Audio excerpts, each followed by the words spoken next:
1800 hours Pakistan Standard Time. Assalamu alaikum. This is Radio Pakistan. The news read by Daman Zaman. The headlines. The Prime Minister has made important changes in the federal cabinet.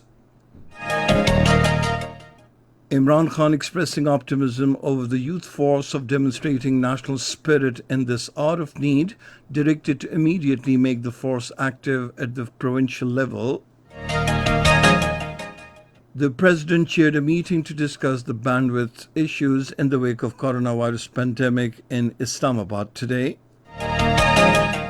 The Special Assistant on Information says 144 billion rupees will be distributed among 12 million deserving families under the SARS program to mitigate the difficulties of the people affected by the lockdown due to COVID-19. Over 100 stranded Pakistani nationals have been repatriated from Uzbekistan through a special flight of the Pakistan International Airlines. In occupied Kashmir, the eighth-month military siege, now coupled with curfew-like restrictions, has added to the miseries of the hapless Kashmiri people. Coronavirus, which has reached almost every corner of the planet, has confined nearly half of the humanity to their homes and claimed more than 70,000 victims. And now the news in detail. Prime Minister Imran Khan has made important changes in the federal cabinet. Syed Fakhr Imam has been appointed Minister for National Food Security, while Khusro Bakhtiar will be the Minister for Economic Affairs. Hamad Azhar has been given the portfolio of Minister of Industries, while Azam Sawati of Narcotics Control.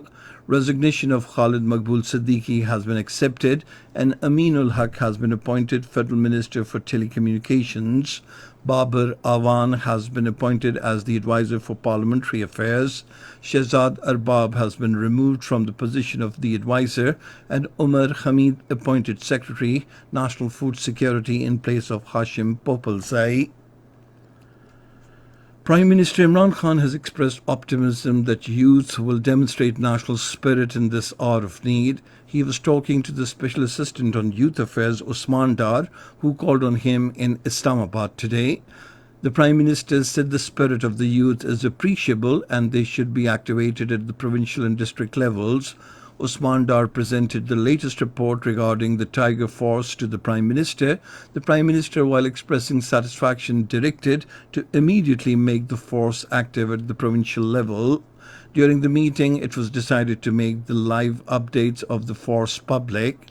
On the directions of the Prime Minister, the portal of Tiger Force has been linked to the official website of COVID-19. Usman Dar apprised the Prime Minister that the number of registered youth in the Tiger Force has exceeded 739,000. The President, Dr. Arif Alvi, chaired a meeting to discuss the bandwidth issues in the wake of coronavirus pandemic in Islamabad today. In order to facilitate the students and improve internet accessibility, the President directed the relevant quarters to take necessary measures to enhance internet connectivity. He also directed to improve internet coverage in areas that currently lacked internet facilities. The Foreign Minister Shah Mahmood Qureshi has urged the Shanghai Cooperation Organization for pooling of region-wide research capabilities to combat the coronavirus disease. This he stated during a telephonic conversation with the Secretary General of the Shanghai Cooperation Organization, Vladimir Nurov, today. The Foreign Minister briefed him on the measures being taken by Pakistan to contain COVID-19 pandemic. He said China is providing valuable support to Pakistan in dealing with the pandemic.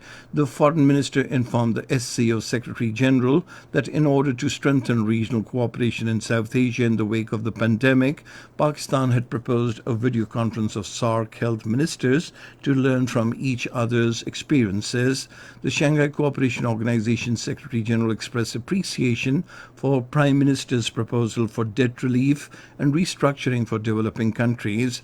He reiterated his resolve to utilize all possible means to ensure effective use of Shanghai Cooperation Organization in coordinating efforts of the member states to combat the pandemic. The Special Assistant to the Prime Minister on Information and Broadcasting, Dr. Firdaus Ashikawan, has said the Ehsaas Cash Emergency Program is a manifestation of Prime Minister Imran Khan's love and affection for the poor and the working class. In a series of tweets, she said the program will help solve the economic problems of the deprived people. Dr. Firdaus Ashikawan said under the cash program, 144 billion rupees will be distributed among 12 million deserving families. She said an amount of 12,000 rupees will be paid to each deserving family. She further said an effective screening mechanism has been adopted so that no one can raise a finger on the transparency of the process. The Chairman, National Disaster Management Authority, Lieutenant General Mohammad Afzal, has said over 3,800 ventilators are available in the country and 2,000 more will be imported from China. Briefing the Parliamentary Committee in Islamabad today, he said 500 will reach Pakistan on Thursday, while 29,000 protective kits for doctors and paramedics had been provided to the provinces. He said about 137 hospitals have exclusively been dedicated for the patients of coronavirus and 22 laboratories are working all across the country. This is Radio Pakistan. The Embassy of Pakistan in Tashkent successfully repatriated 128 stranded Pakistani nationals from Uzbekistan through a special flight of the Pakistan International Airlines today. According to a press release issued by the embassy as a humanitarian gesture, the same flight also brought back 22 Uzbek nationals from Pakistan. These stranded Pakistanis, including tourists who came to Uzbekistan on short-term visa, could not return to Pakistan due to suspension of international flights following COVID-19 outbreak. The President Azad Jammu and Kashmir Sardar Masood Khan has expressed grave concern over the vicious campaign in India to demonize Muslims in pursuance of the Hindutva agenda.